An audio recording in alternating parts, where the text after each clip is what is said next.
pense que l'unicité, c'est la seule chose qui vaille par rapport à duplicaté, vulgarisation.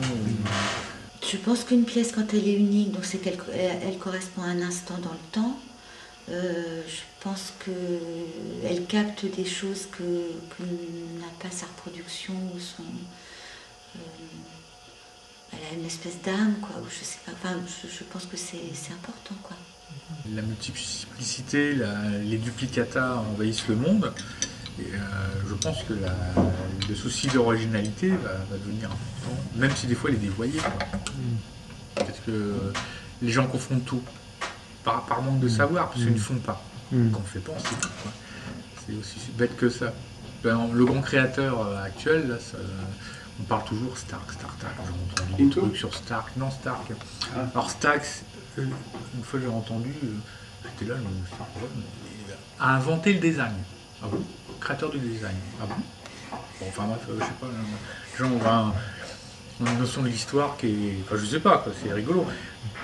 Et après, on interroge les gens, alors ils savent plus en fait ce qu'il est. En fait, il a tout été, et maintenant, il est ce qu'on appelle comment on appelle ça, c'est un éditeur. Stark est éditeur d'œuvres d'art. Mais il a été créateur, hein, et après il a été autre chose, et maintenant c'est surtout un éditeur. Enfin, il y a des gens qui créent, et puis bon, voilà. Et tout ça c'est gommé, quoi. Pourquoi? Parce que par contre, la notion de nom, et donc de marque, gomme tout. Donc on s'en fout que ce soit une œuvre originale ou fait par l'éditeur qui s'appelle Intel, c'est le même nom. Donc ça amène toutes les dérives, hein. C'est pas la même chose, c'est pas du tout la même chose, quoi. Dans les quelques salons que j'ai pu faire où j'ai exposé les pièces, je me suis rendu compte que j'avais été une source d'inspiration pour un certain nombre d'autres, et ça m'a quand même un petit peu, en même temps, encouragé à continuer, en même temps un petit peu chagriné, parce que c'est pour moi qui tire les marrons du feu, et là, là dans ce cas-là, j'ai révisé ma copie et j'ai dit que là, il faut que je reprenne ma façon d'aborder cette affaire-là pour pouvoir la reprendre sur d'autres bases qui me permettraient d'être un peu plus présente. Enfin. Et puis bon, le fait que ce soit imprimé à la main, c'est vrai qu'il y a une espèce de touche que l'impression mécanique ne peut pas rendre. Toutes les pièces du coup sont pas, aucune n'est exactement semblable, donc elles sont toutes un peu différentes. Il y a une espèce d'âme dans la façon dont on agence les cadres. Il y a une espèce d'inspiration quand on fait de la sérigraphie, dont on se sert pour faire des pièces un peu différentes, qui se répondent, etc. J'ai une toute petite production. S'il faut aller que j'ai une plus grande production, il faudrait que je prenne des assistants, des gens pour manier la terre pour moi, J'ai aucune envie, au fond. J'ai aucune envie d'avoir des assistants, des assistantes, de défourner des quantités de choses. Dans la pièce unique, on peut aussi aller dans le sens où, dans les propositions de vitrerie en création, il peut y avoir une répétition de panneaux, mais le motif de vitrerie n'existait pas, et c'est une création qui sera que dans cet endroit-là. Et j'aime bien ça, parce que ça va s'insérer dans un univers spécifique, à une maison, à une famille qui vit là, un couple, une personnalité.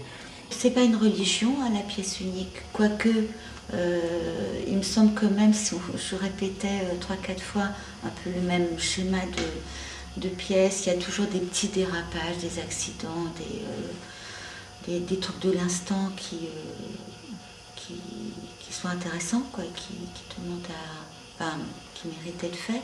Moi je sais que les premiers salons que j'ai faits étaient intéressants, parce que pour moi c'était ça le but de la manœuvre, c'était d'une part de savoir si c'était recevable. Parce que moi, il y a des gens qui se font plaisir en faisant des pièces, moi je me fais plaisir à condition que les gens soient attirés par les pièces. S'ils ne sont pas attirés, ça ne m'intéresse pas de continuer, en tout cas, peut-être pour moi, pour la famille, mais pour les proposer, pour faire des cumuls de pièces qui sont revendables, ça ne m'intéresse pas du tout. Et donc dans ce cas-là, les salons nous permettent de tester d'une part s'il y avait une appréciation ou pas. Alors ça, là, j'ai pas à me plaindre, parce que j'ai plutôt été un petit peu source d'inspiration d'un certain nombre à mon détriment.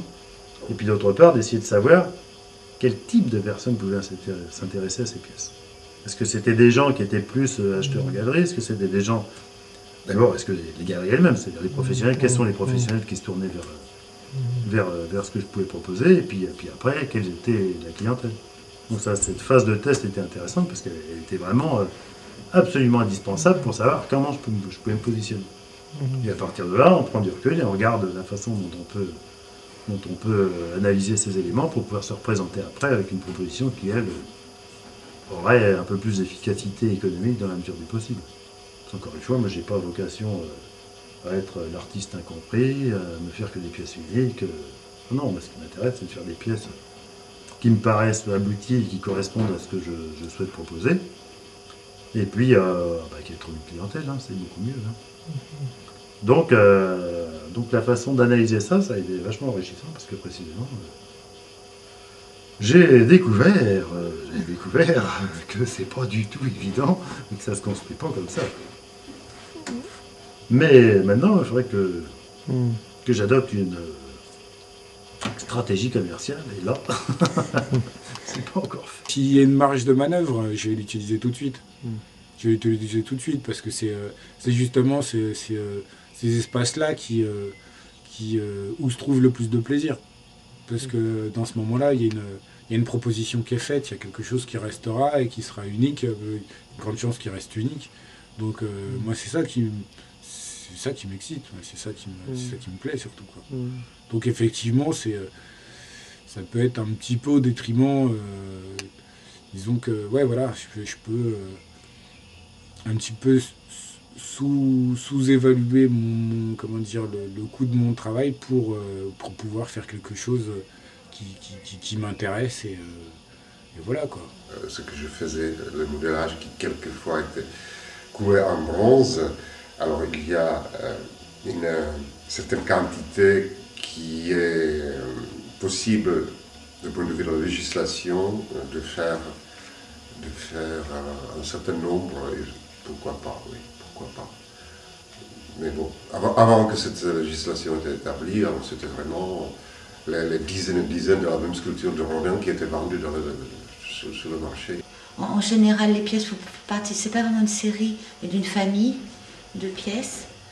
Alors, est-ce qu'il y a, je sais pas, une dizaine d'esquisses ou d'essais pour aboutir à une qui serait mieux, en tout cas que je jugerais mieux, mais bon, les autres sont là quand même. Où il y a plutôt des familles. Voilà. Je fais un truc un peu dans le même climat, quoi, on va dire, avec les mêmes matériaux, le même principe. Mais c'est pas systématique. Je dessine, j'ai tout le temps des petits papiers. Je dessine à la maison, je dessine des petits papiers près de mon lit, je dessine. Et en dessinant, les objets viennent. Et après, disons, ça fonctionne par série. C'est pas forcément le premier objet qui accomplira la chose. Il vaut mieux travailler sur une série d'objets.